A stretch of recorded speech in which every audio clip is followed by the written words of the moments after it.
high 6 count. All high strikes. 1, 2, 3, 4, 5, 6. High 6.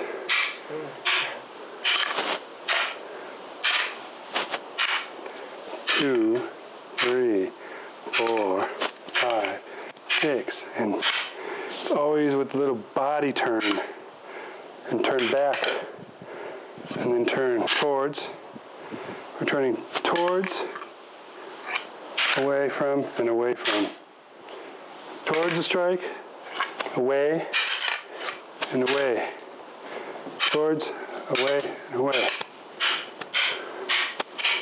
Slow.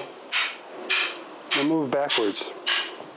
I step forward, you step backward drill. And then you come forward.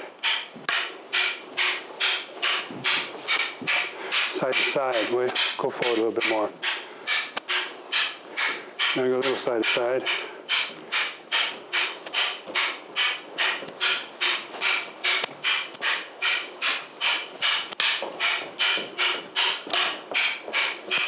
The idea of this is you're trying to get past the other person, get behind them, the point of zero pressure behind them, where they can't really defend themselves against your moves.